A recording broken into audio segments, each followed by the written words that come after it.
Il est de retour, le voici, le voilà, voici le prince charmant. De son vrai nom, Pascal Parisot, l'artiste parisien est venu présenter dans le cadre du Môme Théâtre son dernier spectacle intitulé La vie de château. Un spectacle qui s'est déroulé à l'espace culturel devant 250 personnes. Ambiance pendant. 104, 110, et ambiance après. Je suis épuisé parce que un spectacle pour enfants, c'est intense, il faut être concentré tout le temps. Parce que s'il y a un moment où on lâche un peu prise, bah, c'est foutu, quoi, tout simplement. Donc il ne faut pas qu'il y ait d'interruption, il faut que le spectacle soit bien huilé pour pas qu'il s'embête et pour pas qu'il décroche. Donc mine de rien, c'est une concentration, c'est qu'1 heure de concert, c'est toujours un peu plus court, les concerts pour les enfants.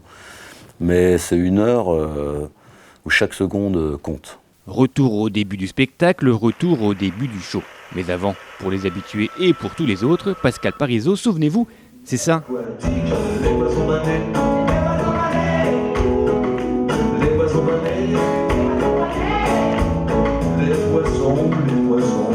Et aussi ça.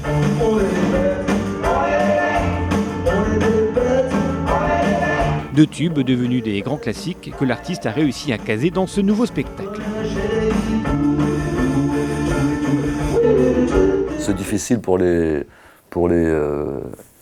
enfants qui connaissent les pieds dans le plat et ceux qui connaissent Bête en stock de ne pas faire les Poissons panés et On est des bêtes, parce que c'est un peu les deux chansons qui ressortent de ces deux disques. Donc bon bah voilà quoi, je les mets dedans. Et dans le prochain, eh ben, je mettrai certainement une chanson de La vie de château aussi, enfin voilà. Allô, SOS enfant qui s'ennuie. Quel est ton problème?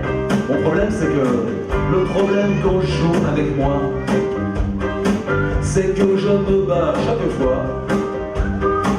Et comme je suis mauvais joueur, eh bien je ne le supporte pas. Allô, SOS enfant qui s'ennuie. Garde-toi calme. Je vais raccrocher parce que c'est l'heure. Dans 1 minute il est 6 heures. Et je ne veux surtout pas rater toutes les aiguilles qui vont bouger. Amuse-toi bien. Alors, cette vie de château, ça nous parle de quoi? Eh bien, de prince et de princesse. Mais pas seulement. L'histoire n'est qu'un prétexte à mélanger 14 mini-tubes qui nous baladent du centre aéré au pipi dans le violent en passant par l'irrésistible SOS enfant qui s'ennuie. Autant de clins d'œil ou de messages subliminaux envoyés aux parents. Je crois que c'est comme si j'avais fait pipi dans un violon. Si j'avais fait pipi dans un violon.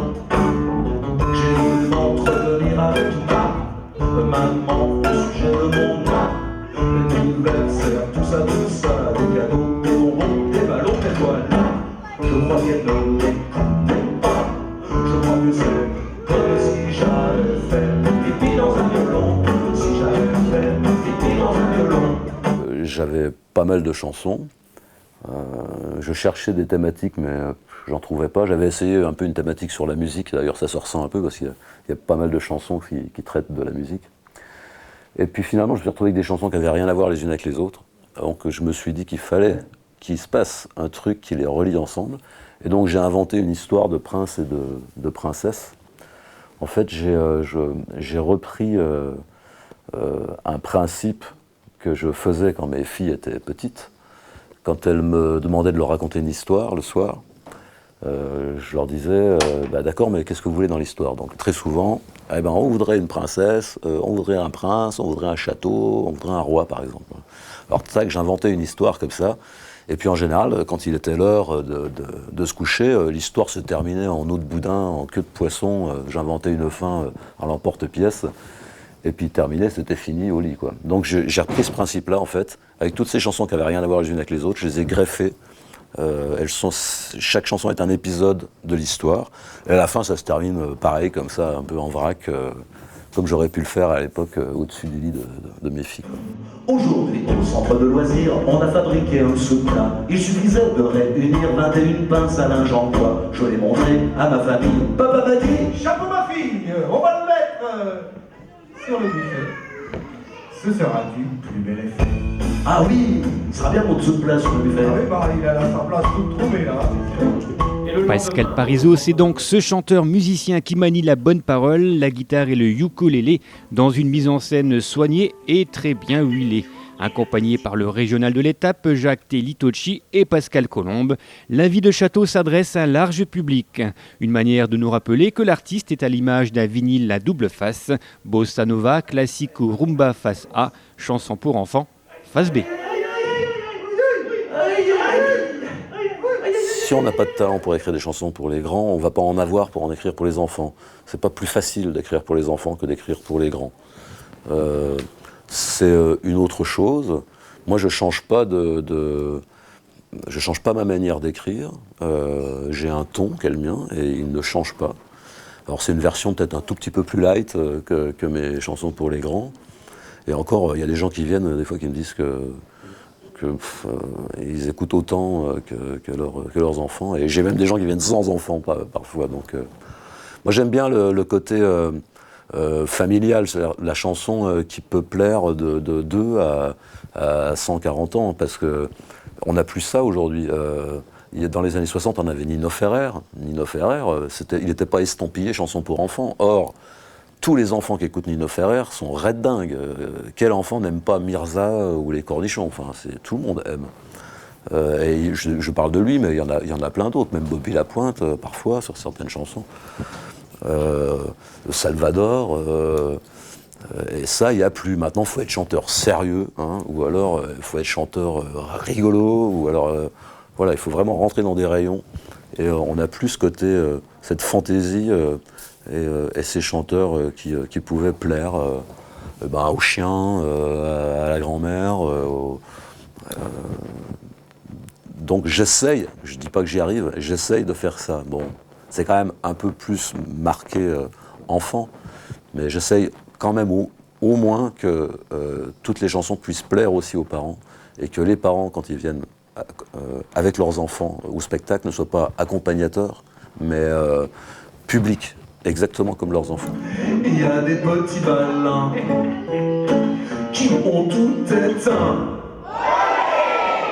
Oh les vilains, sous prétexte que on dort beaucoup mieux. Quand il n'y a pas de lumière, parce que la lumière, ça fait mal aux yeux. Enfin, selon eux, c'est n'importe quoi. D'ailleurs, je ne dors pas sous prétexte que, toujours selon eux, pas que la lumière, ça coûte cher. Alors qu'un enfant de 8 ans qui pleure dans son lit, bah ça tu vois, c'est gratuit, sous prétexte que, toujours selon eux, pas que la lumière, ça coûte cher. Alors qu'un enfant... Alternant entre musique et histoire, Pascal Parisot et ses musiciens polyvalents nous plongent dans leur univers princier, finalement pas si différent du nôtre. Une ironie joyeuse dans le monde des enfants, couverte par une musique que l'on refredonne volontiers à la fin du spectacle. Voilà la marque de fabrique de Pascal Parisot. Dimanche à l'espace culturel, c'était vraiment la vie de Château. La vie de Château, c'est d'être sur scène. Hein. Voilà, pour le coup, on est vraiment dans la vie de Château. Quand ça se passe, quand le spectacle est bien réglé comme il est aujourd'hui, que ça répond bien, que ça rigole au moment où il faut, au moment où, même des fois où on s'y attendait pas, encore mieux. Là sur scène, c'est la vie de Château. Tu chantes,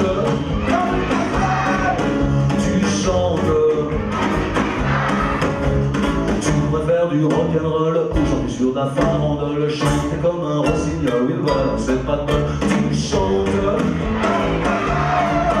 tu chantes, tu chantes, tu chantes.